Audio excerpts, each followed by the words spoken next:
नमस्कार। तर्कस के इस कार्यक्रम में आपका एक बार फिर स्वागत है। हम लोग वर्तमान में पत्र आलेखन के खंड पर चर्चा कर रहे हैं और उसी क्रम में हमारा अगला पत्र है परिपत्र। इसके साथ ही लेक्चर के अंत में हम आप दो तीन छोटे छोटे प्रश्नों पर भी चर्चा करेंगे। तो पहले इस चर्चा को कंप्लीट करते हैं कि परिपत्र क्या होता है। नाम से ही इसके स्पष्ट है, दो महत्वपूर्ण शब्द हैं। एक शब्द है परि और एक शब्द है पत्र। पत्र के बारे में हम लोग पहले काफी डिस्कस कर चुके हैं। परि एक प्रकार का उपसर्ग है जिसका सामान्य अर्थ होता है चारों तरफ, या इसे आप कह सकते हैं चतुर्दिक। इसके लिए एक दूसरा भी शब्द है, एक और शब्द इसके लिए हम कह सकते हैं परिता। तो अर्थात इस पत्र से एक ऐसा सेंस निकलता है कि कोई ऐसा पत्र जो चारों तरफ जाता हो, चतुर्दिक जाता हो, या परिता किसी बिंदु के ये चारों तरफ प्रसारित होता हो। सर्कुलर अंग्रेजी में इसे कहा जाता है। सर्कुलेट जो अंग्रेजी का शब्द है, उससे जब हम आप सेंस समझते हैं तो उसका मतलब होता है फैलाना, यानी किसी भी चीज को चारों तरफ फैलाने से ही सेंस होता है वो सर्कुलर का, या उसे हिंदी में हम परिपत्र कहते हैं।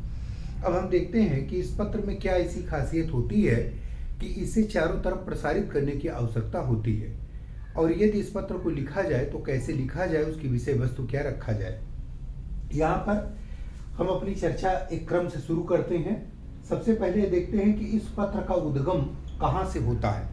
तो ध्यान रखिए कि इस पत्र का उद्गम हमने अपने शासन के भीतर दो महत्वपूर्ण चीजों की चर्चा की थी। एक पद की चर्चा की थी और दूसरा पदाधिकारी की चर्चा की थी। यहाँ पर आप जरा सा रिमाइंड करिए कि हम लोगों ने पद की चर्चा की थी, पदाधिकारी की चर्चा की थी, और ये दोनों कहाँ होते हैं? वास्तव में सरकार के किसी न किसी कार्यालय में होते हैं, ऑफिस में होते हैं।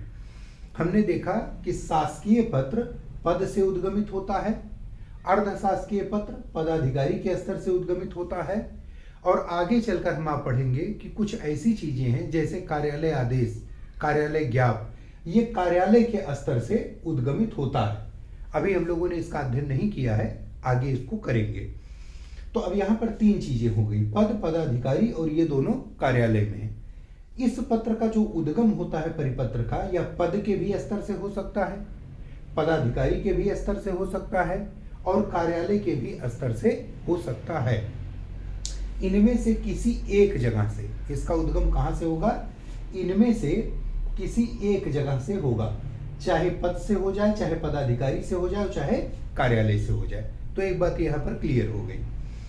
दूसरी चीज कि इसका गंतव्य कहाँ पर होगा, ये जाएगा कहाँ पर, ठीक है।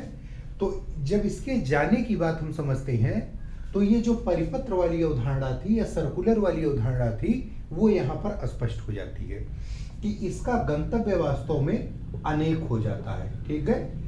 तो हम ये कह सकते हैं कि परिपत्र एक ऐसा पत्र प्रारूप है जो एक जगह से उद्गमित होकर अनेक गंतव्यों तक पहुंचता है। एक जगह से उद्गमित होकर अनेक गंतव्यों तक पहुंचता है।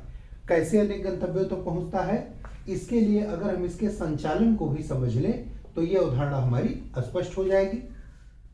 संचालन कैसे होगा? जैसे मान लीजिए ये कोई बिंदु ए है और यहां से ये उद्गमित होता है। ये बिंदु ए पद भी हो सकता है, पदाधिकारी भी हो सकता है, कार्यालय भी हो सकता है। तो बिंदु ए से यह पत्र उद्गमित होगा एक स्थान से, पहुंचेगा अनेक स्थान तक। मान लीजिए ये बी है, ये सी है, ये डी है, ठीक है, ये डी है। तो ये अनेक स्थानों तक पहुंचेगा, यहां भी जाएगा, यहां भी जाएगा, यहां भी जाएगा, अन्य जगहों पर भी ये जा सकता है। तो अब यहां पर आप देखेंगे कि एक स्थान से उद्गमित होकर अनेक स्थानों तक, अनेक गंतव्यों तक यह पहुंचता है। ये अनेक गंतव्य क्या हो सकते हैं, ये भी ध्यान देने वाली बात है। ये अनेक गंतव्य पद भी हो सकते हैं, ये पदाधिकारी भी हो सकते हैं, ये कार्यालय भी हो सकते हैं, और एक और महत्वपूर्ण बात कि यह कोई अशासकीय व्यक्ति भी हो सकता है। जैसे हमने अर्ध सरकारी पत्र में पढ़ा था कि वह पत्र शासन के भीतर के साथ साथ शासन के बाहर भी कुछ महत्वपूर्ण शासकीय कार्य व्यवहार के संदर्भ में परिचालित किया जाता है। तो उसी तरीके से परिपत्र वो कई रूपों में लिखा जाता है। अभी आगे हम आप उसको समझेंगे कि उसका प्रारूप कैसे बनता है। तो अगर वह अर्धशासकीय पत्र के रूप में लिखा गया तो जाहिर सी बात है कि उसका गंतव्य किसी अशासकीय व्यक्ति तक भी हो सकता है। तो गंतव्य इन चारों में से कहीं हो सकता है, जैसे कई पदों को, कई पदाधिकारियों को, कई कार्यालयों को, कई अशासकीय व्यक्तियों को। तो यानी यहाँ पर एक चीज ये ध्यान देने वाली है कि जब भी इसका गंतव्य कहीं पर लिखा जाएगा तो कैसे लिखा जाएगा, वो एक साथ अनेक लोगों को लिखा जाएगा। जैसे कि मान लीजिए हम कहीं पर प्रेषिती के रूप में वो लिखते रहे हों कि का खा गा, तो यहां पर हम केवल का खा गा ना लिखकर हम ये लिख देंगे कि समस्त पदाधिकारी। यहां पर ध्यान रखिए, ये समस्त शब्द जो आया है ये किसको शो करता है, या एक से अधिक को शो करता है, अनेक को शो करता है।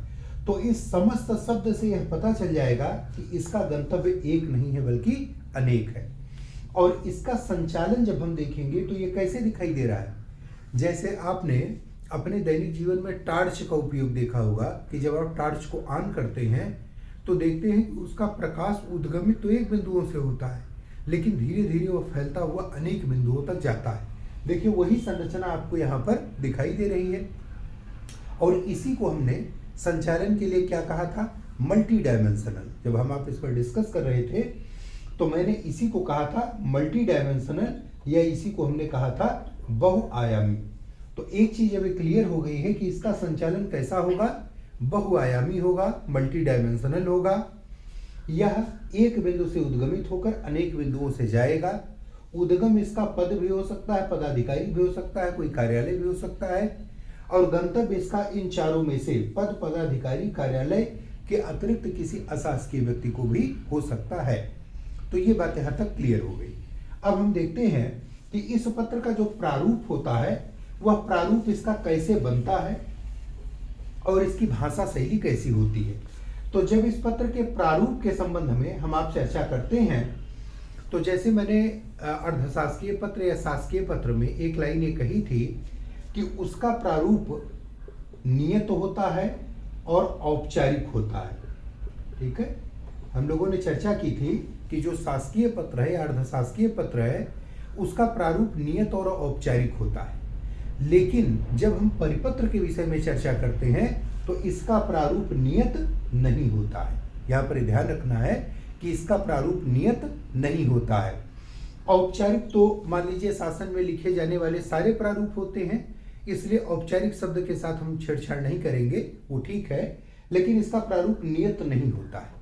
तो नियत नहीं होता है तब क्या होता है, तब कैसे लिखा जाए, तो इसको आवश्यकता के अनुसार हम कई रूपों में लिख सकते हैं। यानी इसे शासकीय पत्र के फॉर्मेट पर भी लिख सकते हैं, अर्धशासकीय पत्र के भी फॉर्मेट पर लिख सकते हैं, और कोई और भी हो जैसे कार्यालय ज्ञाप है, कार्यालय आदेश है, तो वहां भी हम उसको परिपत्र के रूप में उपयोग कर सकते हैं। जब कोई पत्र परिपत्र बनता है तो उसमें 2-3 जगहों पर चेंजिंग होती है, और वो चेंज कहाँ पर होता है अभी जब हम आप प्रारूप पर डिस्कस करेंगे तो ये पॉइंट हमने कुछ लिखे हैं और उस आधार पर समझेंगे कि अगर शासकीय पत्र को हम परिपत्र के रूप में लिख रहे हैं या अर्धशासकीय पत्र को परिपत्र के रूप में लिख रहे हैं तो वास्तव में क्या बदलाव हमको करना है, चेंज क्या करना है। तो यहाँ पर आपको एक लाइन टैग करनी होगी कि इस पत्र का प्रारूप नियत नहीं होता है, यह अनेक प्रारूपों में लिखा जा सकता है आवश्यकता के अनुसार,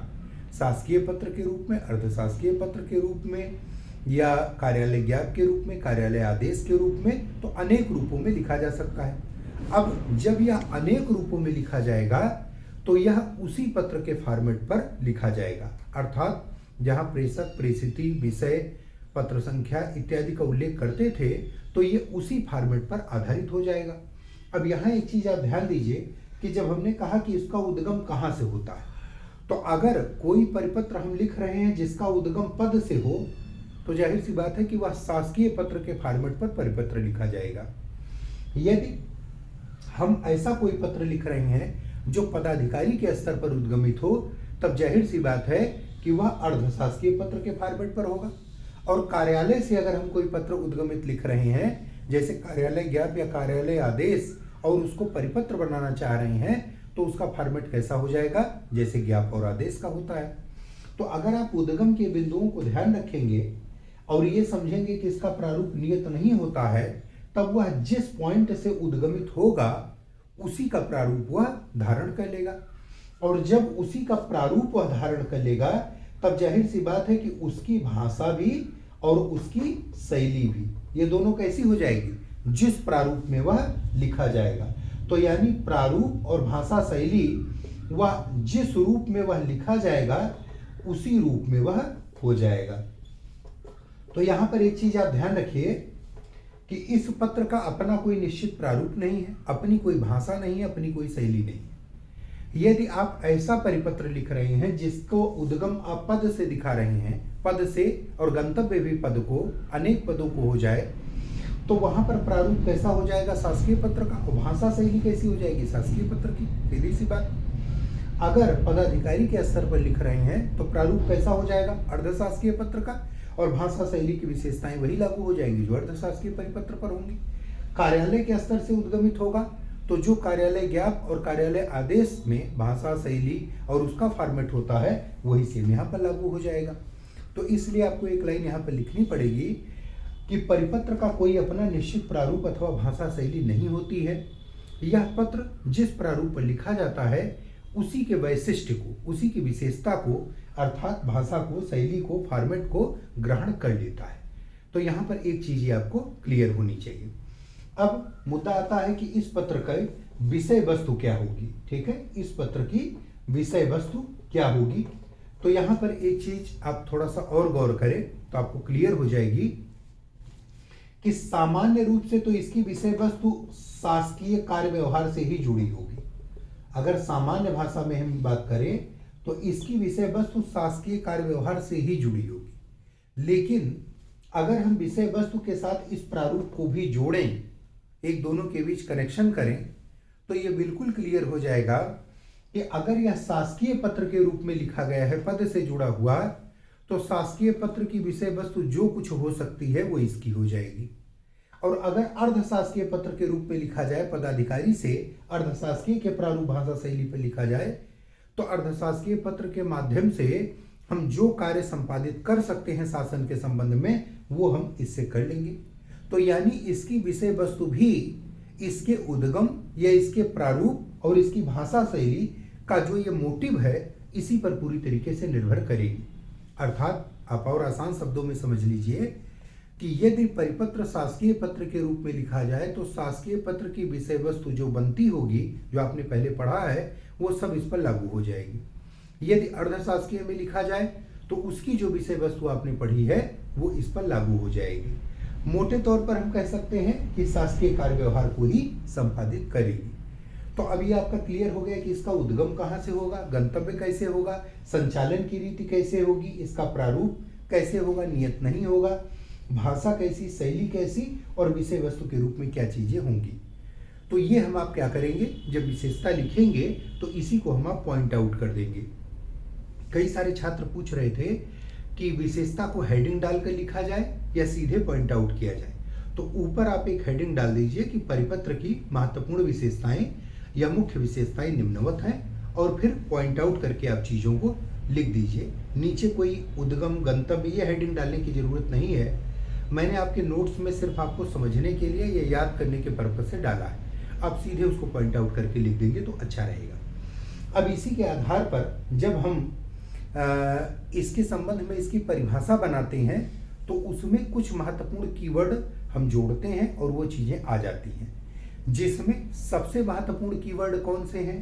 पहला कि इसका उद्गम किसी एक बिंदु से होगा और गंतव्य अनेक बिंदुओं तक होगा। ये दो चीज बड़ी महत्वपूर्ण है कि एक जगह से उद्गमित होकर, एक बिंदु से उद्गमित होकर अनेक गंतव्यों तक पहुंचता है। और यह जो सब्जेक्ट है इसका, इसमें ध्यान रखना है कि अगर कोई पत्र एक जगह से उद्गमित होकर और अनेक गंतव्यों तक जा रहा है तो क्या इसका जो कंटेंट होगा वह हर जगह पर बदलेगा? नहीं। जाहिर सी बात है कि जब यहां से ये उद्गमित होगा और यह सेम पत्र चलेगा तो यही पत्र की एक कॉपी यहां पहुंचेगी, इसी की एक कॉपी यहां पहुंचेगी, इसी की यहां, यानी समान जो किसी पत्र में सूचना होगी, जो समान आदेश निर्देश होगा, वही पत्र हर गंतव्य तक पहुंचेगा। यानी जो यहां से लिखा गया वही सब जगह पहुंचेगा। तो इसलिए हम ये कह सकते हैं कि समान प्रकार की सूचनाएं ही इस पत्र के माध्यम से भेजी जाती हैं। तो अब अगर परिभाषा बनाएं तो हम ये कह सकते हैं कि परिपत्र आलेखन का वह औपचारिक प्रारूप होता है जिसके माध्यम से समान प्रकार की सूचनाएं जो शासकीय कार्य व्यवहार से संबंधित होती हैं, एक स्थान से उद्गमित होकर अनेक गंतव्यों तक पहुंचती हैं। सीधी सी बात है कि परिपत्र शासकीय पत्र का वह औपचारिक प्रारूप है जिसके माध्यम से समान प्रकार की सूचनाएं जो शासकीय कार्य व्यवहार से संबंधित होती हैं, एक स्थान से उद्गमित होकर अनेक गंतव्यों तक पहुंचती हैं। तो ये किसकी परिभाषा हो जाएगी? परिपत्र की। और इस विशेषता को हम आप वहां पर पॉइंट आउट कर लेंगे। तो ये चीज हमें आपको विशेष रूप से ध्यान रखनी है। अब एक चीज मैं आपको व्यवहारिक तौर पर बता दूं जानकारी के लिए कि जैसे मान लीजिए कोई एक कार्यालय है, आप उदाहरण ले लीजिए कि मान लीजिए उत्तर प्रदेश सचिवालय वो एक कार्यालय है और वहां पर प्रमुख सचिव के स्तर से कोई एक लेटर जारी किया जा रहा है जो सचिवालय में जितने भी विभाग बने हुए हैं सबके विभागाध्यक्ष को जाना है। ठीक है, तब यहां पर भेजने का तरीका क्या होता है आप उसको जरा समझिए। यहां पर एक पत्र लिखा जाएगा प्रमुख सचिव के स्तर पर और उसी पत्र की कई सारी फोटोकॉपी जितनी जगह पर भेजना होगा उतनी सारी फोटोकॉपी करा ली जाएगी और एक फाइल में उसे रख लिया जाएगा। उस फाइल के ऊपर एक सादा कागज नत्थी कर लिया जाएगा। पहला स्टेप क्या है कि एक पत्र लिखा गया, वो कंप्लीट हो गया, उसकी अनेक फोटोकॉपी जिराक्स तैयार कर ली गई, सबको एक फाइल में रख लिया गया और ऊपर एक सादा पेपर लगा दिया गया। जहां जहां उसको रिसीव करना है उस पेपर पर चाहें तो सुविधा के लिए वहां का नाम टाइप कर सकते हैं कि इस कार्यालय में रिसीव करवाना है, तो कार्यालय का नाम हम चाहे तो वहां पर टाइप करवा सकते हैं। अब ये सारा हमने किसी एक व्यक्ति को जो वहां पर अनुसेवक हो उसको हमने पूरी फाइल दे दी कि ये लेकर जाओ और हर जगह पर इसको रिसीव करवा दो। जब वो एक एक कार्यालय में पहुंचेगा तो जो वहां पर बैठा हुआ नियत प्राधिकारी होगा, मैंने आपसे नियत प्राधिकारी की चर्चा पिछले लेक्चर में की थी, जो नियत प्राधिकारी होगा वह क्या करेगा कि उसमें से एक कॉपी लेगा और ऊपर जहां उसका नाम लिखा होगा, जो फाइल के ऊपर सादा पेज लगा था, उसके सामने अपने हस्ताक्षर कर देगा और डेट डाल देगा। इस तरीके से जब पूरी कार्यवाही पूरी हो जाएगी और जो ऊपर पेज लगा था उस पर सबकी रिसीविंग हो जाएगी, तब एक पत्र के साथ जो परिपत्र भेजा गया था उसी के साथ उस रिसीविंग वाले पेपर को टैग करके और अभिलेख के रूप में संरक्षित कर दिया जाएगा। जब कभी जरूरत पड़ेगी तो ये निकाल कर उस पत्र को देखा जा सकता है कि किस तारीख को इसको रिसीव करवाया गया था और वहां कार्यालय में हस्ताक्षर से पता चल जाएगा कि किस व्यक्ति ने इसको रिसीव किया था। तो अगर कहीं कोई गड़बड़ी है, कार्यालय में नहीं पहुंचा या नहीं मिल रहा है, तो उसकी जवाबदेही तय की जा सकती है कि हाँ ये पहुंचा था, इस डेट को इस व्यक्ति ने रिसीव किया था, उसके बाद क्या हुआ ये उस कार्यालय की जिम्मेदारी है। तो इसकी रिसीविंग इस ढंग से करते हैं। कभी कभी ऐसा भी होता है कि अगर कार्यालय दूर दूर है, एक परिसर में स्थित नहीं है, तब फैक्स के माध्यम से भी या ईमेल के माध्यम से या अन्य ऐसे किसी माध्यम का उपयोग करके भी इसको भेज सकते हैं। और भेजते समय ये करते हैं, जैसे डाक से डिस्पैच करना है तो हम एक पेपर पर जहां जहां भेजना है उस सबका नाम हम टाइप कर लेते हैं, एक एक लिफाफे में उसको बंद करके उतने लिफाफे के पैकेट तैयार कर लेते हैं। और जब हम उसको डिस्पैच करने के लिए जाते हैं तो हर लिफाफे पर एक डाक नंबर डाला जाता है। तो हम क्या करते हैं कि अगर रजिस्टर्ड माध्यम से भेज रहे हैं तब उस सादे पेपर पर जिस कार्यालय का नाम लिखा है उसके सामने उसका डाक डिस्पैच नंबर हम लिख देंगे और लाकर एक पत्र के साथ उसे अभिलेख के रूप में संरक्षित कर देंगे। अब ये जिम्मेदारी किसकी हो गई? डाक विभाग की हो गई। हमने अपने यहाँ से उसको भेज दिया, अब डाक विभाग उसको उसके गंतव्य तक पहुंचाई।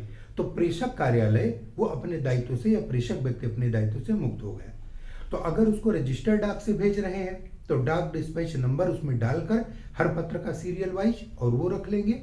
और उसके साथ एक पत्र नत्थी कर देंगे ताकि याद रहे कि ये भेजा गया था और इन जगहों पर भेजा गया था, इस डाक संख्या के माध्यम से भेजा गया था।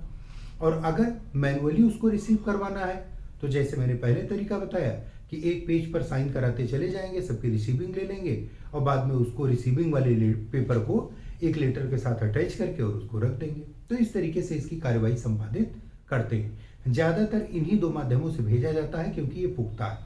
अगर बाय द वे मेल या फैक्स भी कर दिया गया तो कोशिश किया जाता है कि उसकी एक कॉपी वो रजिस्टर्ड डाक से अथॉराइज रूप में भेज दिया जाए।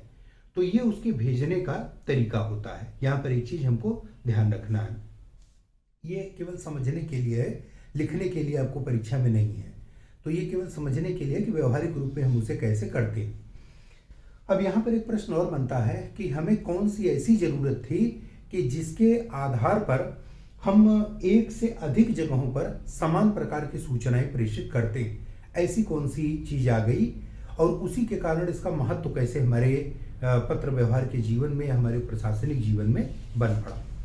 तो यहाँ पर एक महत्वपूर्ण बात आप ये ध्यान रखिए कि प्रशासन एक जटिल संरचना है जिसमें एक साथ बहुत सारे लोग मिलकर किसी कार्य का संपादन करते हैं। जैसे उदाहरण के लिए अगर हम आप देखें तो मान लीजिए कि किसी विभाग का प्रमुख सचिव है, ठीक है, हम मान लेते हैं कि ये गृह विभाग का प्रमुख सचिव है।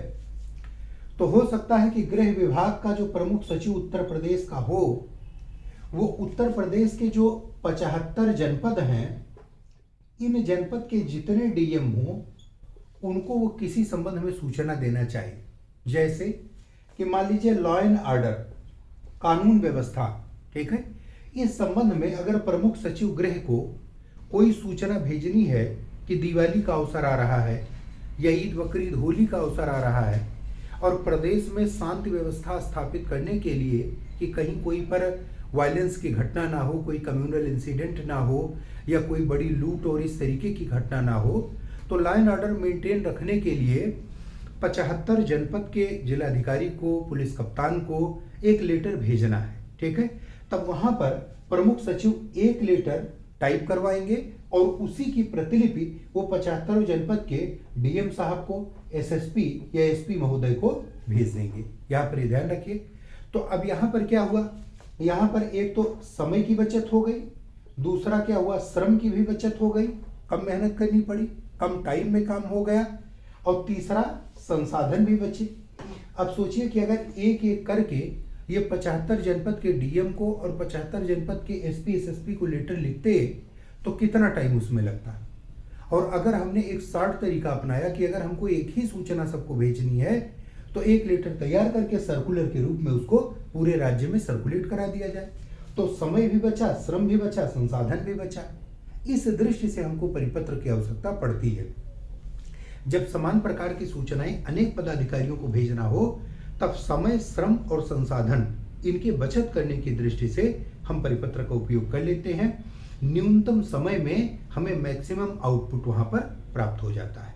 तो इस पत्र का जो मूल उद्देश्य है वो वास्तव में ये है, क्योंकि प्रशासनिक क्रियाकलाप में व्यस्तता होती है, जटिलता होती है, तो उसमें कार्य करने का तरीका जितना सुगम हो जाए उतना ही ज्यादा बेहतर होता है।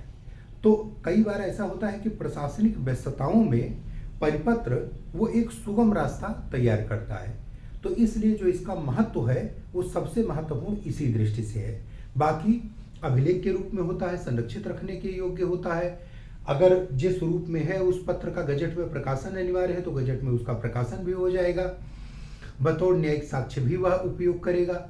अधिकारियों की जिम्मेदारी जवाबदेही भी तय की जा सकेगी, पारदर्शिता भी आएगी, शासन में शुचिता भी आएगी, शासन के कार्य व्यवहार में गतिशीलता भी आएगी, इत्यादि ये सारी जितनी बातें हैं जिस पर हम लोग पहले भी डिस्कस किए थे वो इसके महत्व से और जुड़ जाएंगी। लेकिन इसके महत्व का जो सबसे बेसिक पॉइंट होगा वो क्या होगा कि हमें समान प्रकार की सूचनाएं न्यूनतम समय में, न्यूनतम लागत में अगर भेजनी हो और त्वरित कार्यवाही की अपेक्षा हो तब वास्तव में समय, श्रम और संसाधन की बचत करते हुए हम इस तरीके का लेटर भेज सकते हैं जो परिपत्र के रूप में होगा।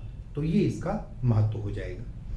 अब हम आप चर्चा करते हैं कि अगर कोई पत्र वो परिपत्र के रूप में हो तो उसमें क्या बदलाव करेंगे। ये मैंने एक पॉइंट लिखा है, बदलाव। अगर कोई पत्र परिपत्र के रूप में हो तो उसमें हम क्या बदलाव करेंगे। हम आपको एग्जाम्पल देते हैं। आप दो चीजें अपने मन में ध्यान रखिएगा, एक शासकीय पत्र का ध्यान रखिएगा और दूसरा अर्धशासकीय पत्र का ध्यान रखिएगा। इन दोनों पर हम लोग पहले अध्ययन कर चुके हैं, तो मुझे आशा है कि उसका फॉर्मेट आपके दिमाग में होगा।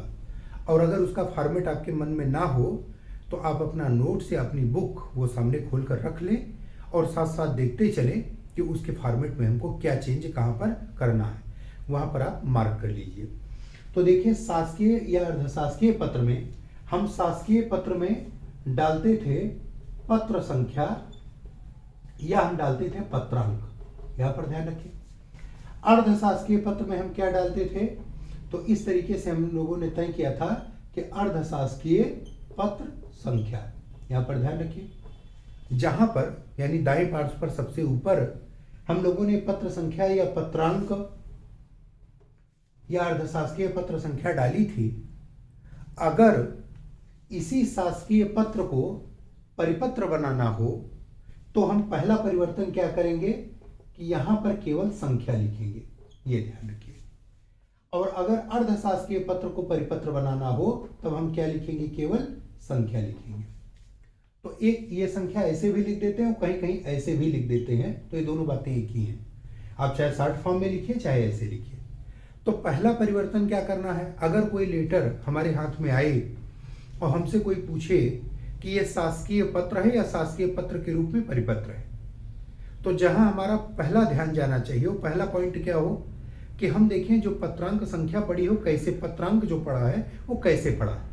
अगर पत्रांक इस रूप में पड़ा है तो शासकीय पत्र है, और अगर पत्रांक की जगह केवल संख्या लिखी हुई है तो फिर वह परिपत्र का पहला लक्षण है। तो जो आपको पहला परिवर्तन करना है वो इस बिंदु पर करना है जो यहाँ पर मैंने लिखा है, ये पत्र संख्या और ये अर्धशासकीय पत्र संख्या। इन दोनों को चेंज करके क्या लिखनी है, केवल संख्या लिखनी है। तो पहला परिवर्तन तो हम इस पर करेंगे। दूसरा परिवर्तन हम किस पर करते हैं, ये जो विषय है, आप इन दोनों पत्रों के कॉलम में याद कर लीजिए कि जहां पर हमने इन दोनों पत्रों में विषय लिखा हुआ था, तो ध्यान रखिए कि विषय की जो लास्ट लाइन हमने आपने ड्राफ्ट बनाया था, विषय की जो लास्ट लाइन हमने आपने लिखी थी, उसमें हमने आपने लिखा था कि के संदर्भ में, ठीक है। मैंने कहा था कि और वर्डिंग भी हो सकती है, के संबंध में, के संदर्भ में, के परिप्रेक्ष्य में, ठीक है, जो भी आपने लिखा है। तो इसमें आप एक वर्ड और बढ़ा दीजिए कि के संबंध में परिपत्र, एक वर्ड आप यहाँ पर और बढ़ा दीजिए। तो परिणाम क्या होगा कि पढ़ने वाला तुरंत समझ जाएगा, उसके सामने क्लियर हो जाएगा कि ये वास्तव में परिपत्र है, ठीक है। तो पहले आप इसको यहीं खत्म कर देते थे के संबंध में या के संदर्भ में, अब इस शब्द को बढ़ाकर यहाँ पर खत्म करिए के संबंध में परिपत्र। तो जहां पर विषय है वहां पर लास्ट में एक वर्ड ये आप और जोड़ दीजिए। तो ये दूसरा परिवर्तन आपको यहां करना है। ये अगला और सबसे महत्वपूर्ण परिवर्तन जो इसमें करना है वो प्रेषिति के कॉलम में करना है। कैसे करना है जरा उसको भी आप समझिए। शासकीय पत्र में हम प्रेषिति कैसे लिखते थे, हम मॉडल लिख रहे हैं, जरा आप उसको रिमाइंड करिए। हम यहां पर लिखते थे कि सेवा में जिलाधीश प्रयागराज। हम यहां पर क्या लिखते थे, सेवा में जिलाधीश प्रयागराज। ध्यान रखिए उसमें आपको केवल पद लिखना था और शासकीय पता लिखना था। प्रयागराज के साथ उत्तर प्रदेश भी कर सकते हैं, ये कोई बहुत ऐसी अस्वाभाविक बात नहीं है। आप चाहें तो यहाँ उत्तर प्रदेश भी लिख दें, कोई दिक्कत नहीं उससे। लेकिन हम क्या लिखते थे, पद नाम और शासकीय पता, ठीक है। अब अगर मान लीजिए कि यह परिपत्र हो तो किसी एक जिलाधीश को तो जाएगा नहीं, ये उत्तर प्रदेश के जितने जिलाधीश होंगे सबको जाएगा या काफी सारे लोगों को जाएगा, एक से अधिक को जाएगा। तो उस आधार पर हम कैसे लिख सकते हैं, जैसे हम इसी में बढ़ा दें कि जिलाधीश प्रयागराज, कन्नौज, मऊ, रामपुर, ये लीजिए। तो इसका मतलब क्या हुआ कि अब यह एक जगह नहीं जाएगा, अब यह जिलाधीश इन 4 जनपदों को जाएगा। तो जाहिर सी बात है कि ये क्या हो गया, तुरंत सर्कुलर हो गया। इसी को हम दूसरे फॉर्मेट में लिख सकते हैं। अगर हम इसको लिख दें कि सेवा में जिलाधीश, यहां पर ध्यान दीजिए, समस्त जनपद कामा उत्तर प्रदेश। अगर हम इसी चीज को इस फॉर्मेट में यहां डाल दें तो ये हो गया जिलाधीश समस्त जनपद। समस्त जनपद मतलब 75 डिस्ट्रिक्ट के जितने डीएम थे उन सबको एक एक कॉपी चली जाएगी। ठीक है, तो ये जो समस्त शब्द है यहां पर, इसने क्या किया, इसने उस पत्र को सर्कुलर बना दिया। ठीक है, इसी तरीके से कुछ और उदाहरण देखिए। जैसे हम यहां पर लिख दें कि सेवा में प्रधानाचार्य समस्त राजकीय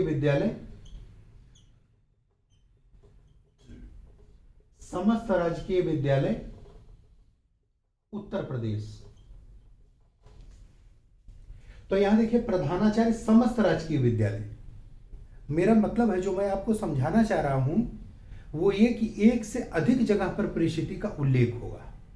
तो हम क्या करेंगे कि जब हमें यह समझना हो कि कोई पत्र परिपत्र है कि नहीं, तो वहां पर सबसे पहला ध्यान कहां जाएगा कि जो ऊपर संख्या डाली हो वो देखें कि संख्या लिखी है या और कुछ लिखा है। तो पहला पॉइंट है कि वो संख्या लिखा होगा। विषय में देखेंगे तो के संबंध में हो सकता है स्पष्ट लिखा हो परिपत्र, या अगर नहीं भी लिखा है तो प्रेषिति का कॉलम जहां होगा, जैसे शासकीय पत्र में प्रेषिति का कॉलम प्रेषक के ठीक नीचे सेवा में करके लिखा था, और अर्धशासकीय पत्र में कहा लिखा था, सबसे नीचे बाईं पार्श्व पर।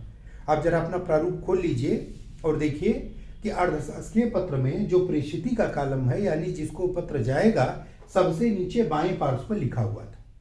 तो वहां पर हम क्या करेंगे, ये जो डालेंगे इसमें हम देखेंगे कि समस्त लिखा हुआ है या गंतव्य एक से अधिक जगह है। जैसे मैंने भी प्रयागराज, रामपुर, मऊ, कन्नौज ये लिखा हुआ था, तो स्पष्ट हो गया कि गंतव्य एक से अधिक जगह है। तो बस यही इतना लक्षण है जिससे हम किसी पत्र को परिपत्र के रूप में चेंज कर सकते हैं। तो ये ध्यान रखिएगा कि जैसे आप शासकीय पत्र के रूप में परिपत्र लिख रहे हो तो आप ऊपर पत्रांक की जगह या पत्र संख्या की जगह केवल संख्या लिखेंगे। विषय में क्लियर करने के लिए के संदर्भ में परिपत्र बढ़ा देंगे, और जो प्रेषिति लिखेंगे सेवा में, वहां इस तरीके से आप लिखेंगे जिससे ये शो हो जाए कि यह एक से अधिक जगहों पर जाना है। अलग अलग तरीके का फॉर्मेट हो जाता है। और भी मैं आपको कुछ चीजें बताऊं। कई बार ऐसा होता है कि ये प्रेषिति का कॉलम बहुत लंबा हो जाता है। आप एक स्थिति और समझिए कि कई बार जब ओरिजिनल, हालांकि कॉपी में आपको ऐसा नहीं लिखना है, कॉपी में तो आपको एक केवल मॉडल दिखाना है जिससे एग्जामिनर समझ जाए कि आपको आता है। लेकिन व्यवहारिक में आपको बताऊं कि जब ये लिखा जाता है तो कई बार ऐसा होता है कि पूरे एक पेज में वो केवल प्रेषिति आ जाते हैं, पूरे एक पेज में। जैसे उदाहरण के रूप में आप समझिए कि अगर आप उत्तर प्रदेश लोक सेवा आयोग की किसी परीक्षा में नकल करते हुए पकड़े गए तो नियम क्या है कि आपको 3 साल के लिए डिबार किया जाएगा।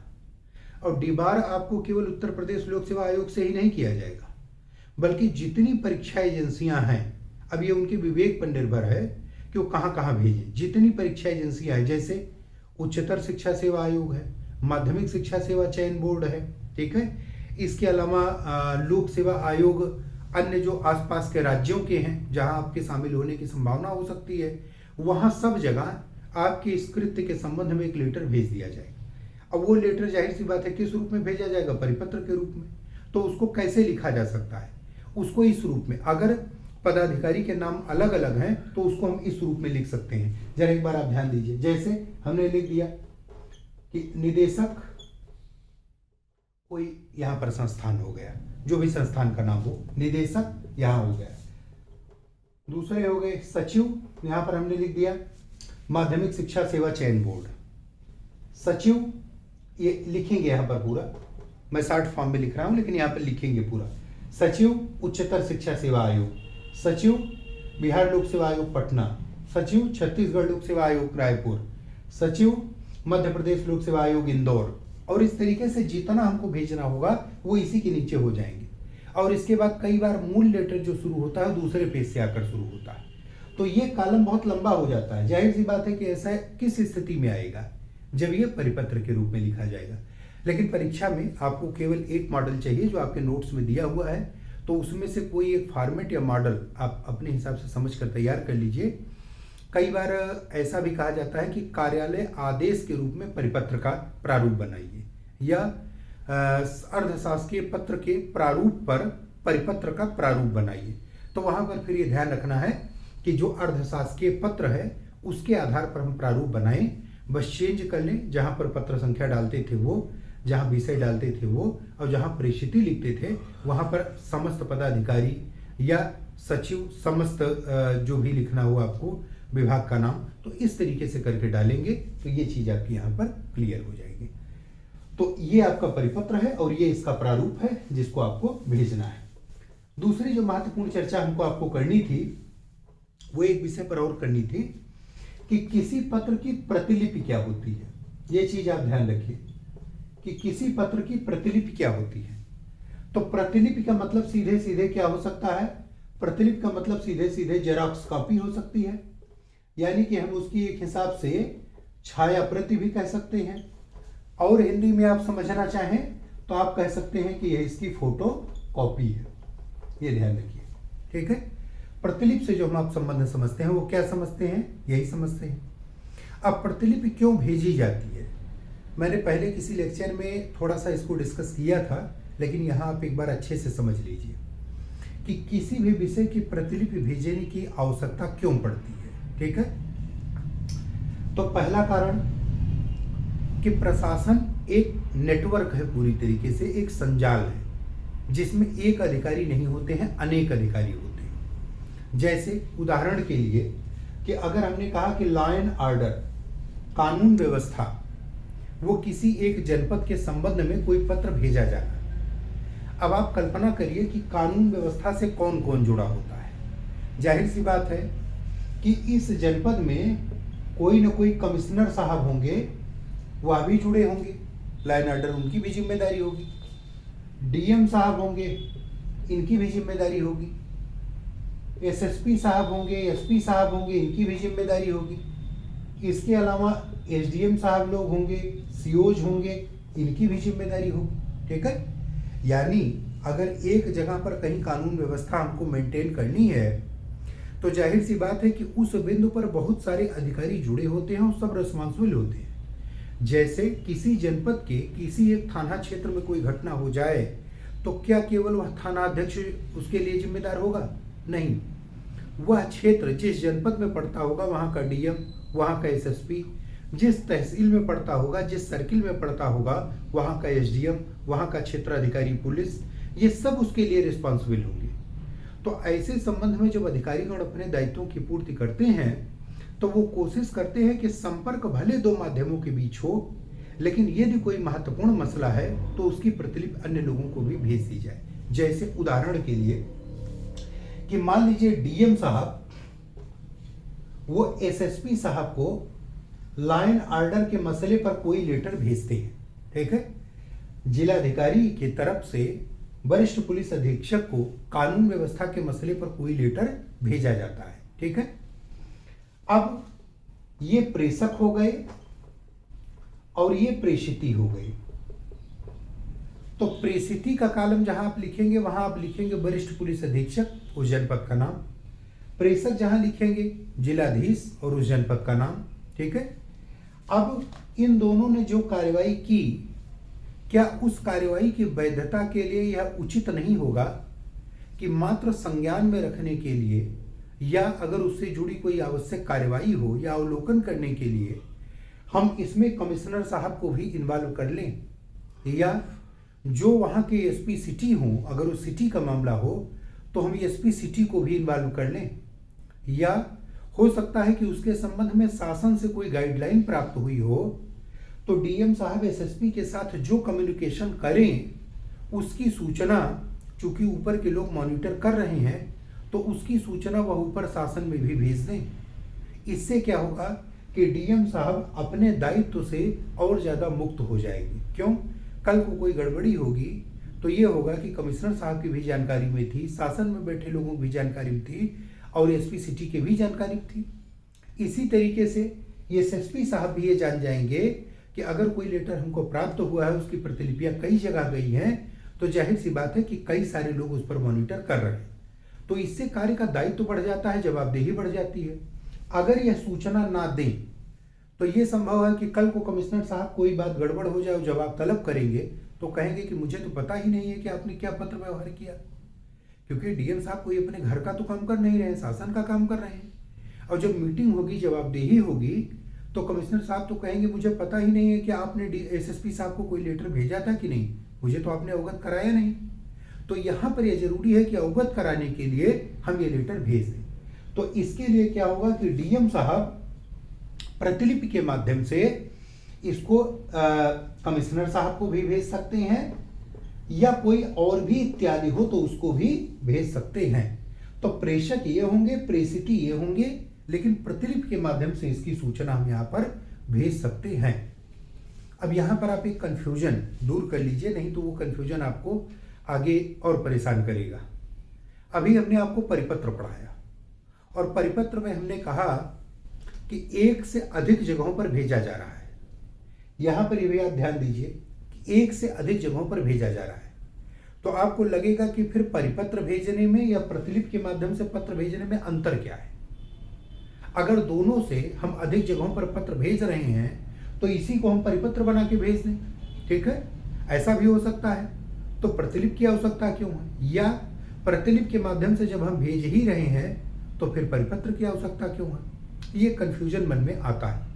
तो यहाँ पर आप उसे क्लियर कर लीजिए कि जब हम परिपत्र के रूप में कोई पत्र भेजते हैं तो वहां पर यह जो प्रेषिती का कॉलम है, जब हम परिपत्र के रूप में कोई पत्र भेजते हैं तो जो प्रेषिती का कॉलम है हम इसी में कई नामों को इनबिल्ड करते हैं। ये ध्यान रखिएगा, इसी में कई नामों को इनबिल्ड करते हैं। इसका मतलब ये हुआ कि हमें वास्तव में कम्युनिकेट तो डायरेक्ट सबसे करना था, हमें वास्तव में कम्युनिकेट डायरेक्ट सबसे करना था, लेकिन समय के अभाव में हमने क्या किया कि एक ही की कॉपी सबको भेज दी। लेकिन सब पर वह समान रूप से प्रभावकारी होगी, सब पर वह समान रूप से प्रभावकारी होगी अगर हमने प्रेषिती में सबको लिखा है तो उसका मतलब यह है कि लिखा भले साथ है लेकिन माना जाएगा सबको इंडिविजुअली। केवल समय संसाधन की बचत के लिए हमने ऐसा कर दिया कि प्रेषिती के कॉलम में वो बहुत लोगों का उल्लेख कर दिया, लेकिन तब भी इन द सेंस क्या होगा कि जो वो पाएगा सब पर उसका समान रूप से ही प्रभाव होगा। तो यहां पर जब हम प्रेषिती लिखेंगे, कई लोग होंगे, तो वह परिपत्र के रूप में लिखेंगे और उसका महत्व ये होगा कि वह सबको एक साथ भेजा भले जाएगा लेकिन सब के लिए वह इंडिविजुअल भी होगा और सब पर वह समान रूप से प्रभावकारी भी होगा। लेकिन जब हम प्रतिलिपि के माध्यम से भेजते हैं तो जाता तो भले कई लोगों का है लेकिन सब पर समान रूप से प्रभावी नहीं होगा। जैसे जिसको प्रतिलिपि के माध्यम से भेजे हैं हो सकता है केवल अवलोकन करने के लिए हो, केवल कार्यवाही के लिए ना हो सकता है केवल सूचनार्थ हो कि बस मिल गया, पढ़ लिए और समझ लिए कि हाँ डीएम साहब ने एसएसपी साहब को ऐसा करने के लिए कहा। अब उस पर कमिश्नर साहब को कुछ करना नहीं है, बस केवल समझ लिए, पत्र पढ़ लिए और पढ़कर एक किनारे रख दिए, ठीक है। उनके संज्ञान में बात रही, बस उद्देश्य केवल इतना है। लेकिन एक्शन किसको लेना था, एसएसपी साहब को। तो यहाँ देखिए कार्यवाही का अंतर हो गया। इनके केवल मॉनिटरिंग अथॉरिटी होने के कारण संज्ञान में लाना जरूरी था, लेकिन इनको डायरेक्ट किया गया क्योंकि इनसे एक्शन जरूरी था। लेकिन जब यही चीज हम परिपत्र के रूप में लिखे होंगे तब ये कार्य का भेद नहीं रह जाएगा, तब सब पर वह समान रूप से प्रभावी होगा। इसलिए आप ये बिल्कुल क्लियर कर लीजिए कि प्रतिलिपि के माध्यम से भेजे जाने का आशय केवल संज्ञान में लाना या उस चैनल को मेंटेन करना होता है, उस संजाल को मेंटेन करना होता है जिससे उस पत्र के संबंध में की गई कार्यवाही अन्य वरिष्ठ अधिकारियों को या संबद्ध अधिकारियों को अवगत कराया जा सके, उनके संज्ञान में रहे। जबकि परिपत्र के माध्यम से जब हम प्रेषिती के कॉलम में कई लोगों को भेजते हैं तो इसका स्पष्ट मतलब होता है कि सबसे समान प्रकार के कार्यवाही की अपेक्षा होती है। तो अगर आप ये पॉइंट ध्यान रखेंगे तो कभी आप इस पॉइंट को लेकर कंफ्यूज नहीं होंगे। अब प्रतिलिपि कैसे भेजी जाती है उसका तरीका आप समझ लीजिए। जहां पर आप अपना लेटर खत्म करें, उसका मुख्य विषय खत्म करें, जैसे शासकीय पत्र का उदाहरण देखिए कि शासकीय पत्र में हम लास्ट पैरा बना रहे हैं। शासकीय पत्र में जहां पर आपने भवदीय लिखा, यहां पर ध्यान रखिए, भवदीय लिखा था, हस्ताक्षर के लिए जगह बनाई थी, लघु कोष्ठक में नाम लिखा था और यहां पर आपने पद नाम लिखा था, पूर्ण विराम लगाया। यह कार्यवाही आपने की थी और इसी के सामने आपने यहां पर संलग्नक लिखा था, संलग्नक आपने लिखा था और इस तरीके से फिर यहां पर आपने ये कार्यवाही की थी। ठीक है। अब अगर प्रतिलिपि भेजनी हो तो प्रतिलिपि कैसे भेजेंगे, इसको जरा ध्यान दीजिए। जहां पर अंतिम लाइन खत्म हुई हो, जैसे इसकी अंतिम लाइन देखिए, दोनों में से किसकी अंतिम लाइन सबसे नीचे, अगर ये ज्यादा लंबा है, मान लीजिए कि ये 3, 4, 5 इस तरीके से ये है, ठीक है, तो यहां पर अंतिम लाइन ये हुई। लेकिन अगर यह केवल 2 है तो अंतिम लाइन ये हुई। तो जो भी इन दोनों में से अंतिम लाइन हो उसके ठीक नीचे फॉलो करते हुए बाएं पार्श्व पर आ जाए। ठीक है। और बाएं पार्श्व पर यहां पर हम लिखेंगे कि प्रतिलिपि निम्न को सूचनार्थ प्रेषित, सूचनार्थ प्रेषित, ये प्रतिलिपि निम्न को सूचनार्थ प्रेषित। यहां जो ये हमने सूचनार्थ लिखा है, यहां पर 2-3 टर्म आपको देखने को मिलेंगे। जैसे पहला टर्म तो आपको देखने को मिलेगा सूचनार्थ, दूसरा टर्म आपको देखने को मिलेगा अवलोकनार्थ, तीसरा टर्म आपको मिलेगा आवश्यक कार्यवाही, आवश्यक कार्यवाही। यहां पर ध्यान रखिए, कई बार हो सकता है कि दोनों लिखा हो, जैसे सूचनार्थ एवं आवश्यक कार्यवाही हेतु या अवलोकनार्थ एवं आवश्यक कार्यवाही हेतु, या इन तीनों में से कोई एक लिखा हो। लेकिन सामान्यतः ये 3 तरह के शब्द आपको यहां पर मिलेंगे। आपको फॉर्मेट बनाना है अपने एग्जाम में, तो आप कोई इसमें से एक शब्द या 2 शब्द जैसा आपको समझ में आए आप उस हिसाब से उसको कर सकते हैं। अब इसके बाद जितने लोगों को भेजना हो, यहां पर नंबर 1 डालेंगे, बिंदी रखेंगे और यहां उनकी डिटेल लिख देंगे। ठीक है। डिटेल कैसे लिखनी है, जैसे अगर प्रतिलिपि परीक्षा नियंत्रक लोक सेवा आयोग को जा रही है तो यहां पर सीधे सीधे क्या लिखेंगे, यहां पर लिखेंगे परीक्षा नियंत्रक लोक सेवा आयोग उत्तर प्रदेश, पूर्ण विराम हो गए, परीक्षा नियंत्रक लोक सेवा आयोग उत्तर प्रदेश। हो सकता है वहीं और किसी को भेजी जानी हो, मान लिया उप सचिव को भी भेजी जानी है, तो यहां पर लिख देंगे उप सचिव उत्तर प्रदेश लोक सेवा आयोग, यहां पर लिख देंगे। तो यानी कि उस व्यक्ति का यहां पर पदनाम लिख देना है और यहां पर उसका जो है शासकीय पता लिख देना, और ये सब एक ही लाइन में आ जाए तो अच्छा है। अगर बड़ा होता है, दिक्कत आती है, तो जो दूसरी लाइन आप लिखेंगे वो यहां से लिखेंगे, ना कि 2 के नीचे से लिखेंगे। अगर मान लीजिए कि एड्रेस बड़ा होता है जो शासकीय पता है, तो आप जब सेकंड लाइन चेंज करेंगे तो आप ये लाइन यहां से चेंज करिए। ये जैसे मान लीजिए खत्म नहीं हुआ तो यहां कामा लगा दीजिए और ये लाइन यहां चेंज करके फिर आप यहां पर पूर्ण विराम लगाइए। तो अगर 2 लाइन में आपको करना हो तो ऐसे लिखिए। तो कहां से शुरू करेंगे, प्रतिलिपि भवदीय या जो भी आपका पत्र समाप्त होगा या संलग्नक, उसके ठीक निचली लाइन को फॉलो करते हुए बाएं पार्श्व से शुरू करेंगे। जितने लोगों को भेजना होगा 1-2 इस तरीके से उनका हम विवरण अंकित कर देंगे। हर विवरण के बाद जहां विवरण खत्म होगा वहां पूर्ण विराम लगा देंगे। तो ये हमारी प्रतिलिपि भेजने की कार्यवाही हुई।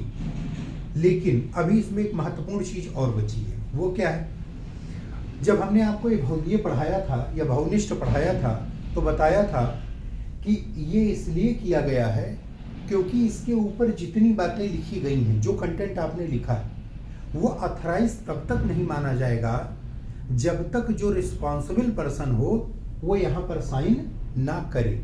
ये ध्यान रखना, वो यहाँ पर साइन ना करे।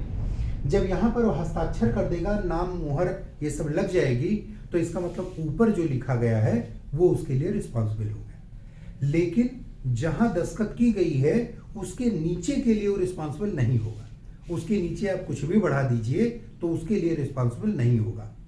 तब ऐसी स्थिति में अगर हम केवल प्रतिलिपि इतना ही लिखकर छोड़ दें तो प्रतिलिपि भेजे जाने की जिम्मेदारी कौन लेगा?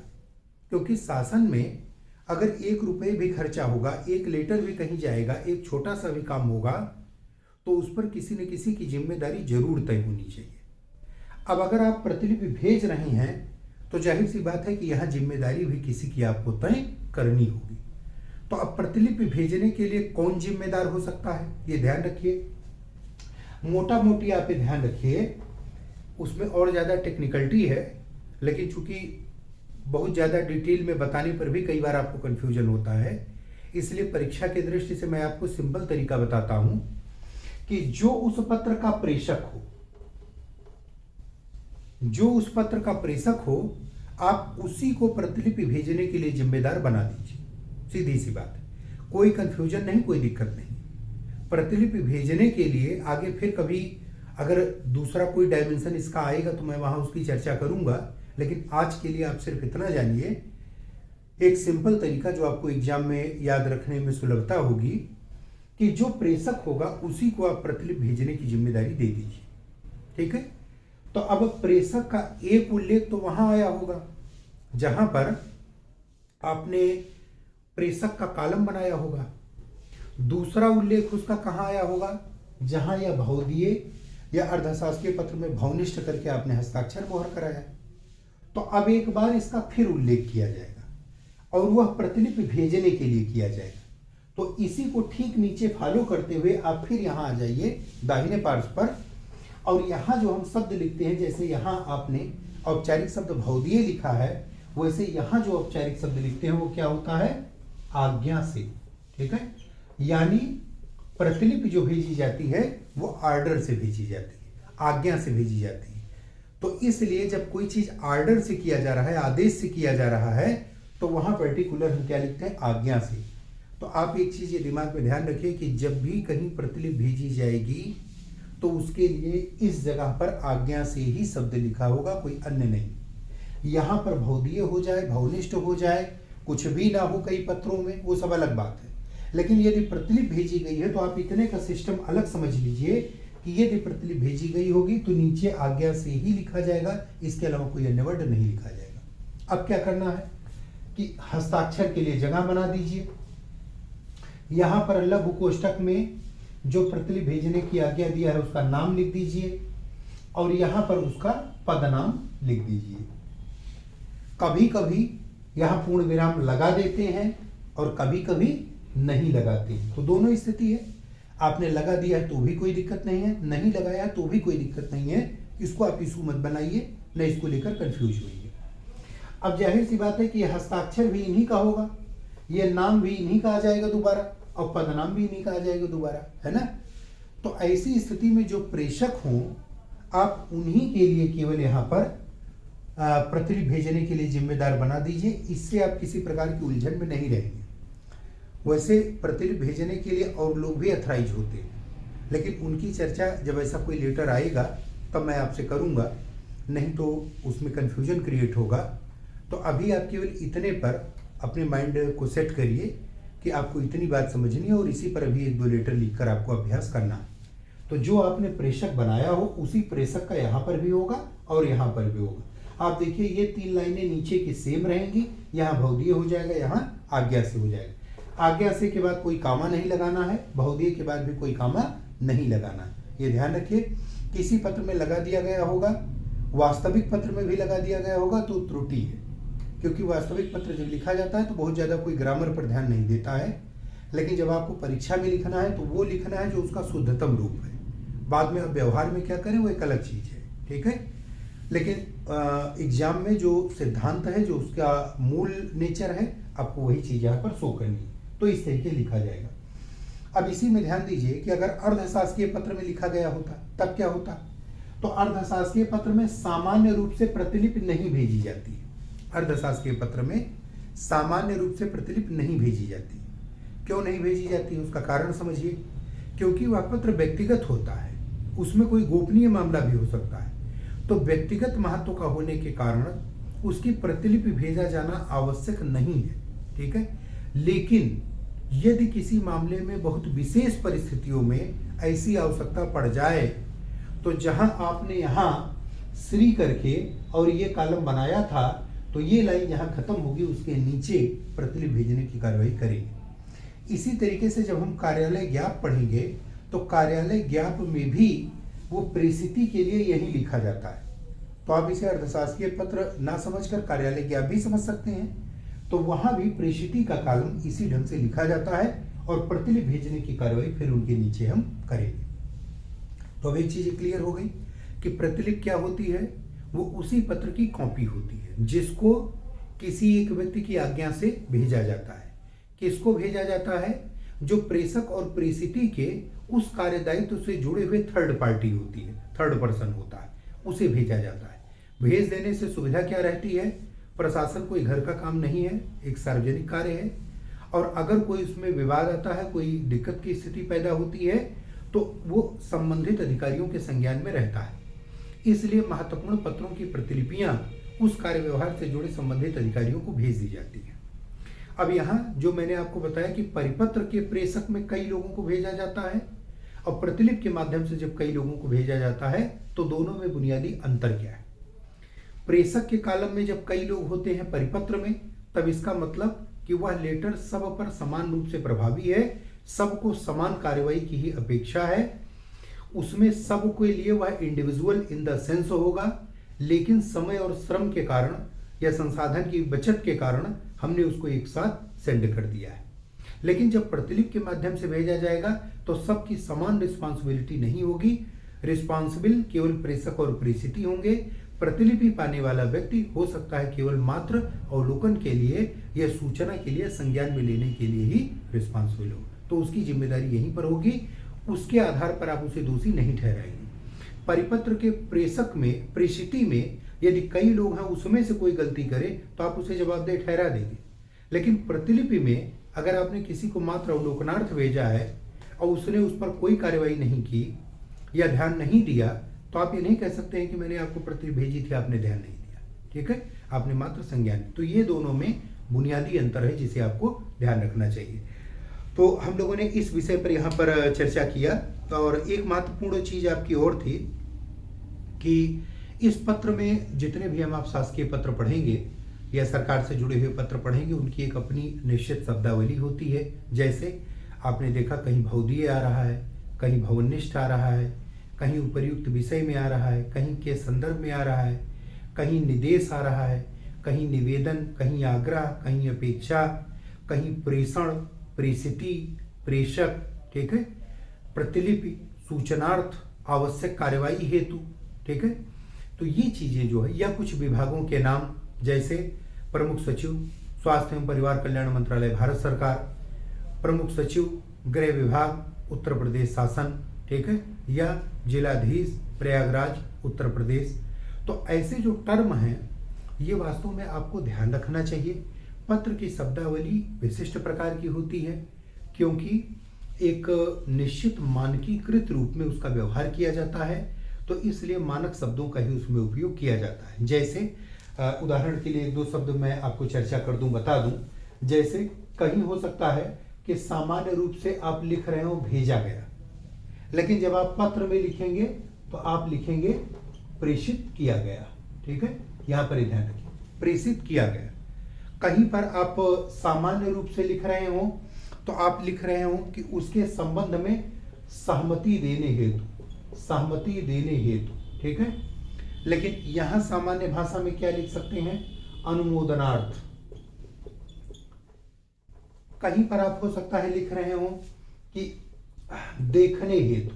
ठीक है, लेकिन यहां पर जब लिखेंगे तो देखने हेतु नहीं लिखकर अवलोकनार्थ लिखेंगे। ठीक है, तो कहने का आशय है जो थोड़ा सा शुद्ध हिंदी के शब्द है, अच्छे शब्द हैं, उनका उपयोग सूचनार्थ, अवलोकनार्थ, अनुमोदनार्थ, प्रेषित किया गया। ठीक है, इसी तरीके से निर्देश। ठीक है, आपको आदेश किया जाता है तो उसकी जगह आदेश की जगह निर्देश शब्द का व्यवहार हो गया। तो ये कुछ इसके बेसिक टर्म है जो आपके बुक में भी दिए होंगे, आप उसको वहां से याद कर लीजिए।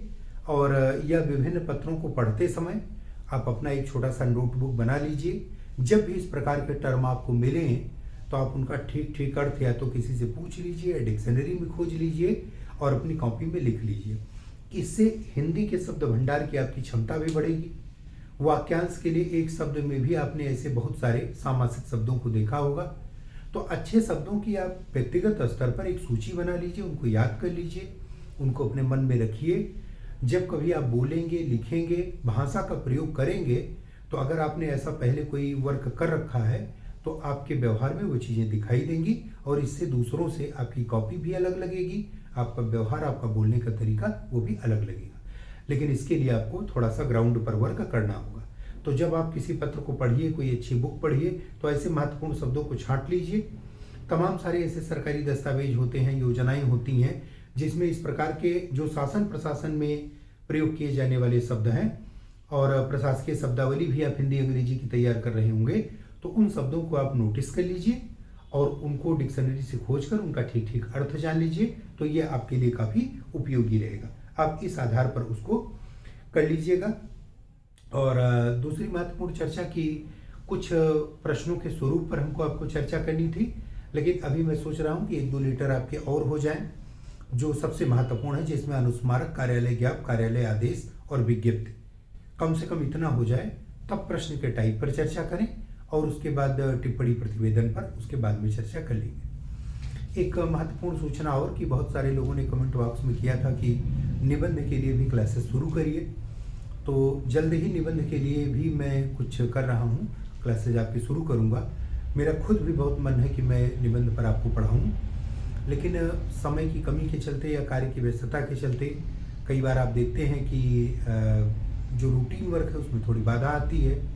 तो इसलिए जैसे ही मुझे टाइम मिलेगा, आपके कहने की आवश्यकता नहीं है, मेरी ये खुद रुचि भी है और मैंने रुचि के कारण ही इतने व्यस्ततम समय में से भी समय निकाल कर और इस प्रकार का एक एफर्ट किया है। और इसके पीछे मेरा बस मोटिव इतना है कि जो कुछ मेरे पास ज्ञान है, अनुभव है, अगर आप सब उससे लाभान्वित होते हैं, आगे बढ़ते हैं और आपकी सफलता में कहीं वह एक छोटा सा भी नींव का पत्थर बन पाता है, तो मेरे लिए यही संतोष का विषय होगा और यही मेरे लिए पर्याप्त होगा। इसी भावना के साथ मैं ये कार्य कर रहा हूँ। तो आपको किसी भी टॉपिक के विषय में कहने की आवश्यकता नहीं है। मुझे खुद पता है कि कौन टॉपिक इम्पोर्टेंट है, कहाँ से कितने सवाल आते हैं, कौन सा पहले पढ़ाया जाए, कौन सा बाद में पढ़ाया जाए। तो जैसे मैं अपनी रूटीन और टाइम का मैनेज कर लूँगा, तो मैं आपकी ये आशा भी पूरी करूँगा। अगले लेक्चर में हम लोग किसी एक अगले पत्र के साथ मिलते हैं। तब तक के लिए धन्यवाद।